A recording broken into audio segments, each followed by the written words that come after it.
station, 1370 WOCA. WOCA.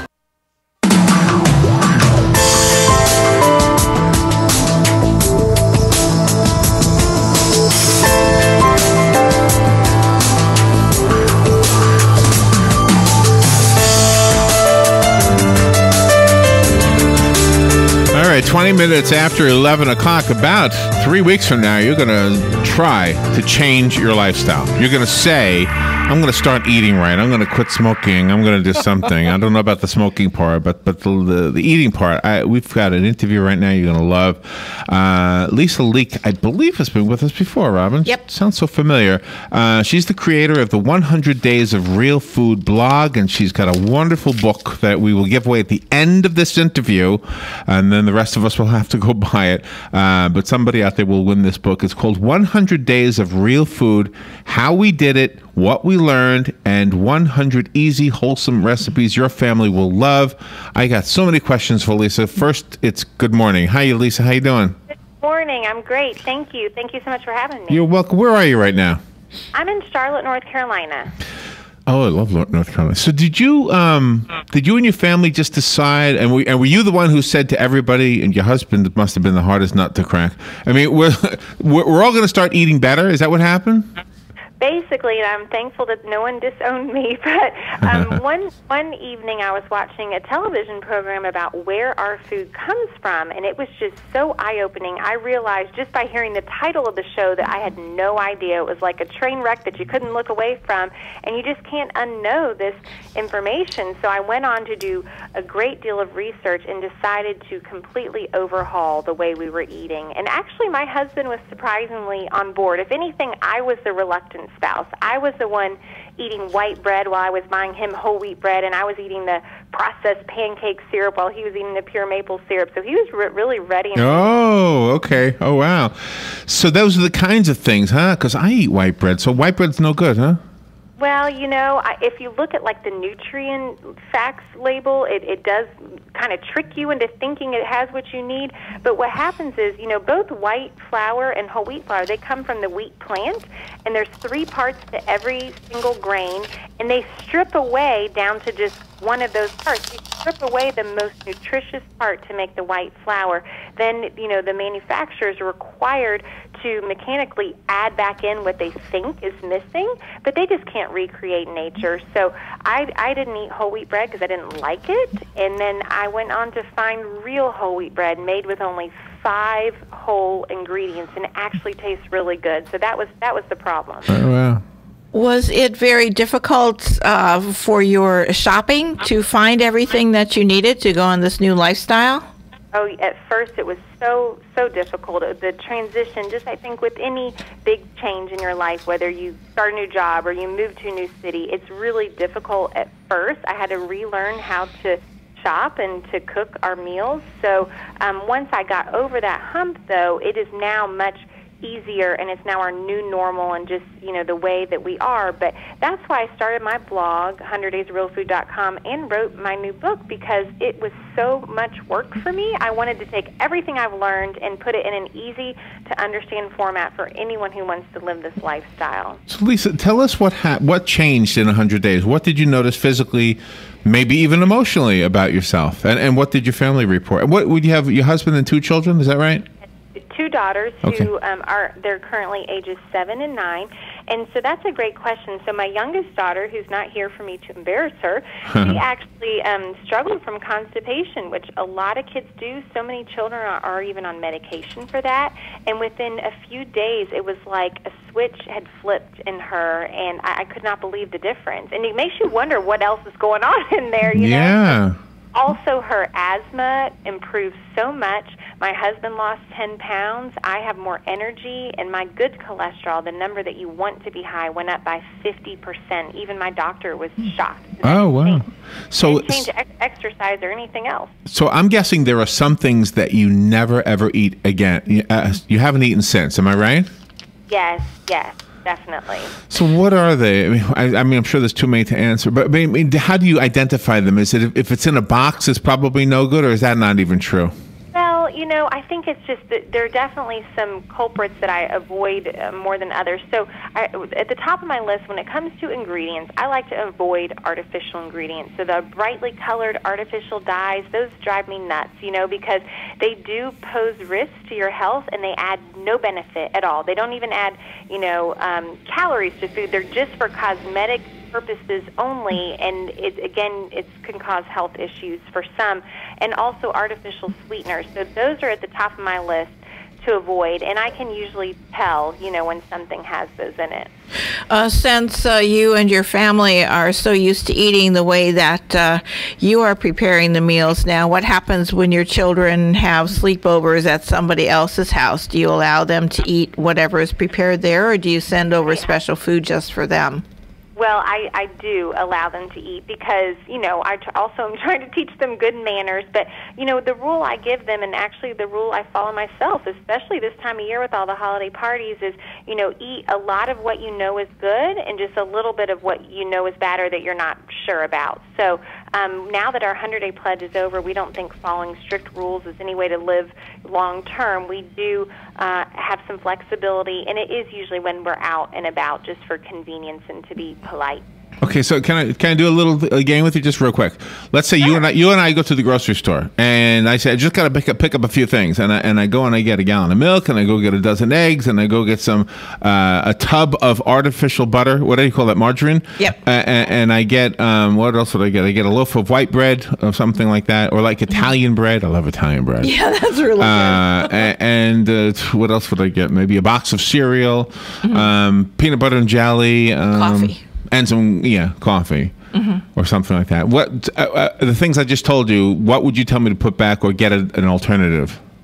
Well, about 30% of your cart sounds okay if it was organic, but definitely that fake butter. Again, the artificial stuff is that's not the way to go. I feel like it's a science experiment on us, So real butter, is your recommendation is the real butter?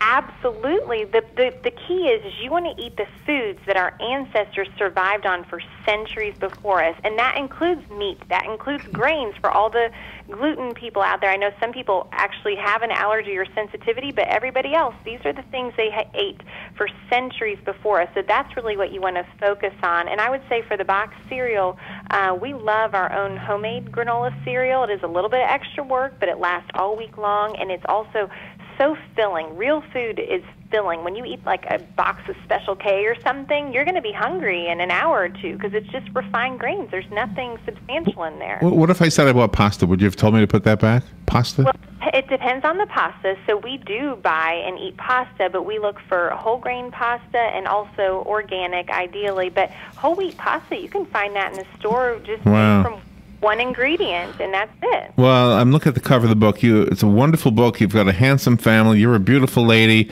and the book is outstanding. You've done a wonderful job with this. I would like to give it away.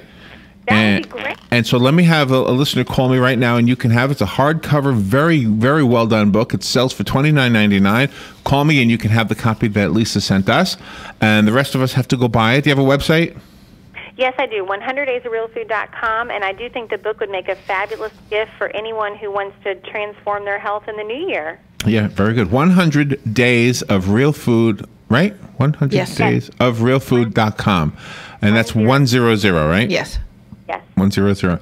All right, Lisa, thank you so much for being on the air. Have a great Christmas or whatever you celebrate, and thank you for being on the air with us today, and come back anytime you have something else.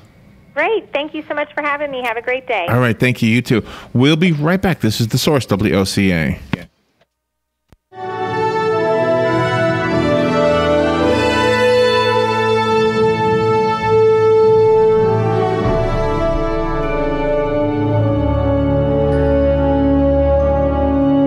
This is James Snyder inviting you to join me each Sunday morning at 9:30 for Sunday Joy, right here on WOCA 1370.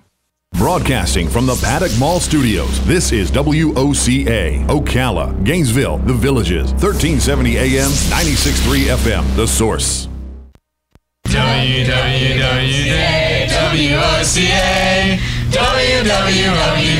WOCA. Fox News Radio, I'm Pat O'Neill. More protest over the lack of charges against Wake police officers and the death of 2 black suspects. Demonstrations at the University of California, Berkeley turned violent when they spilled into Oakland. Some demonstrators say they don't want to be overshadowed by those looking for trouble. We're all keeping eyes on the people that are bad, but we're ultimately just trying to get our message heard. Businesses were vandalized and at times protesters blocked freeway traffic. Fox Radio's Tanya J. Powers. U.S. and NATO forces marking the end of their combat mission in Afghanistan. General John Campbell says Afghan forces are making progress. They have to make some change in leadership, which they're doing. They got to hold people accountable. They got to build on the systems that are very hard for any army. Coalition troops in Afghanistan next year will focus on non-combat roles. The Supreme Court rejecting a bid by BP to cut payments in half for some businesses owed money after the 2010 Gulf oil spill. BP claims some firms could not trace all their losses to the disaster. Fox News, we report, you decide. It's Secret Santa time, and you drew Carl. He loves kitten videos, talking about kittens, and drives a tiny car that looks like one. Carl needs to man up, so get him a quality 7-piece Evercraft combination wrench set at Napa for only $9.99. $9.99 for wrenches to take those ridiculous kitten ears off his car. Hopefully. Conquer the job with Napa Know-How. At participating Napa Auto Parts stores while supplies last. Offer expires 12/31/14. This week on Geico's Stuff Found in Your Car, we look inside your rear door pocket. Oh, hey. Yeah, me, the almond. Possibly one of the healthiest snacks, just rolling around in the crumbs of inferior foods. You were too busy to save me, but are you too busy to switch your car insurance to Geico where you could save hundreds of dollars in just 15 minutes? Probably not. Saving money with Geico is awesome. Almonds, on the other hand, are just a superfood. No big deal. Geico. 15 minutes could save you 15% or more on car insurance. Visit geico.com today. Who would you feed if you had 50 chicken sandwiches from Chick-fil-A? WOCA and Chick-fil-A in the Paddock Mall have teamed up to reward one organization with 50 chicken sandwiches as a way of saying thanks for the great work that organization is doing in our community. And we need your help. See, there are so many great people doing great things that we need nominations. You can nominate your own organization or any organization you choose. Simply send an email to WOCA@WOCA.com. And in 350 words or less, tell us why the organization you are nominating should receive 50 free chicken sandwiches from WOCA and Chick-fil-A at the Paddock Mall. We'll review your nominations and then select one deserving organization each month. We'll announce the winner and even read the winning entry on the air. Make sure to include the contact name and phone number of the organization that you are nominating. And thanks from your friends at WOCA and Chick-fil-A in the Paddock Mall. Are you a mom looking for inspiration? Are you creative? Mamazine.com is a lifestyle blog designed for the local mom to be inspired by the beauty of motherhood while staying current on local events and issues. Visit Mamazine.com today to find events around town, recipes, imaginative play ideas, and more. Mamazine.com. Saturday mornings at 9 a.m. right here on The Source, WOCA. Don't miss Planning for a Better and Safer Retirement with your hosts, Francois Cousinet and Julianne Cousinet. They'll be giving you information about your retirement funds and answering your questions with live call-in. So don't miss it, Saturdays from 9 a.m. till 10 a.m. Planning for a Better and Safer Retirement right here on The Source, WOCA 96.3 FM, 1370 a.m. Here's what you may have missed on the John Tesh Radio Show.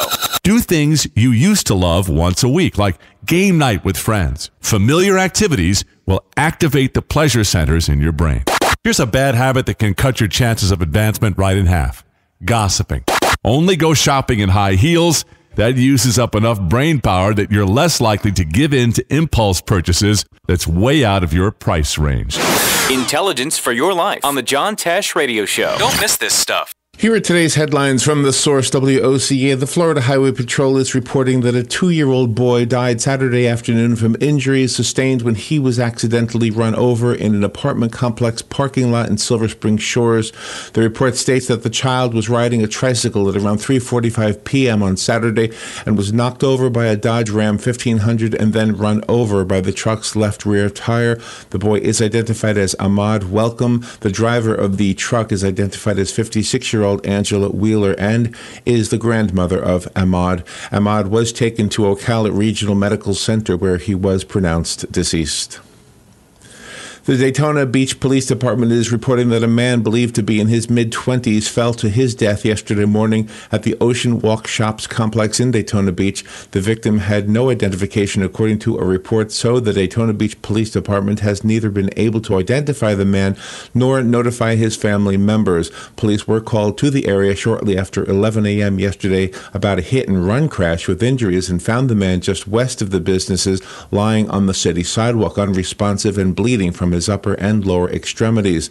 The man was pronounced dead at the scene. Video surveillance provided by Ocean Walk Security showed the man falling from the 5th-story balcony. 3 people witnessed the incident, according to the report, but their statements were not released by the police department. In South Florida, 3 people were killed yesterday and 8 were rushed to hospitals with injuries ranging from serious to critical after a rare vehicle collision with a black bear on Snake Road in the Big Cypress Seminole Reservation. 3 cars were involved in the fatal crash at about 6:58 p.m., according to Seminole police. The first vehicle hit the bear, then people from a trailing vehicle stopped to come to their aid when they were hit by a third vehicle that may have been traveling in the opposite direction. There are bears all through the Everglades, but this is the first time an accident involving a bear has been reported, according to Gary Bittner, spokesman for the Seminole Police Department. The crash occurred just south of the Big Cypress community. The accident scene was in Hendry County, about 15 miles north of Alligator Alley. 4 people were airlifted and 4 were transported by ambulance to hospitals in Broward County. 2 people were not injured, including the driver of the vehicle that hit the bear. The bear also was killed. And this Saturday is the Ocala Christmas Parade, and the weather forecast looks very good with temperatures on the slightly cooler side. Today's forecast is calling for mostly cloudy skies with a high near 67 degrees. Temperatures tonight in the mid-40s. As the week progresses, conditions will remain about the same with slightly cooler temperatures moving in by Friday night with lows around 40 degrees. Saturday's forecast is currently predicting sunny skies with daytime highs in the low to mid-60s and Saturday night's low temperatures at around 42 degrees. By the way, if you want to go down a snowy hill and not leave Central Florida, Gaylord Palms in Kissimmee has constructed an indoor alpine village with a 16-foot tall alpine rush snow tubing exhibit. Besides snow tubing, where it is 60 degrees in the room, next door you can go on the ice slide where it's just 9 degrees in the room. And new for this year, a full-day package allows Florida residents to warm up at the Gaylord's Resort Pool as a day guest and enjoy a third slide outdoors. And those are the headlines from the source, WOCA 96.3 FM and 1370 AM. The weather is brought to you by myfwc.com. Safe boating is no accident. Cloudy this afternoon, high 71 to 76. It'll be clear tonight, low 51 to 59. Partly sunny, breezy tomorrow, high 66 to 71. Clear, breezy, and chilly tomorrow night, low 43 to 48. And then Wednesday, cool, intervals of clouds and sun, high 61 to 66. From the Florida Weather Center, I'm Steve Williams. Today in Florida Ag News, I'm a Southeast AgNet. We start off with our weekly Commissioner Spotlight, and with that, here's Franco Galasso. I'm talking with Florida's Commissioner of Agriculture, Adam Putnam. The United States Environmental Protection Agency, or EPA, recently proposed rules to expand federal jurisdiction of water bodies throughout the United States. How does this affect Florida, Commissioner? Well, last April, the EPA proposed changes to the Clean Water Act that could subject virtually all of Florida's water bodies to federal jurisdiction. Not only would lakes and streams and rivers be subject to federal requirements, but so would ditches, farm ponds, and as a result of a study by the University of Florida, as many as 50,000 acres of Florida pastures. These changes would cost Florida businesses and municipalities billions in compliance costs, but yield minimal environmental benefit. Florida is a national leader in water quality protection protection and restoration already. These new federal requirements could curtail the progress that we've made on Lake Okeechobee, the Everglades, Tampa Bay, the St. Johns, by diverting limited resources to less environmentally critical bodies of water. I've urged the EPA to reconsider the changes they've proposed. The health of Florida's water resources should be in Florida's hands. Florida leaders, not Washington bureaucrats, should control Florida's water policy. Thanks, Commissioner Putnam. For Commissioner Spotlight, I'm Franco Galasso. Thanks, Franco. In other news, Protect Fuel will begin to offer E15 in Florida at retail stations in Fort Myers and Sarasota. E15 is debuting in Florida as it was approved by the Environmental Protection Agency for use in vehicles of 2001 and newer. In addition to the E15, consumers will also be able to purchase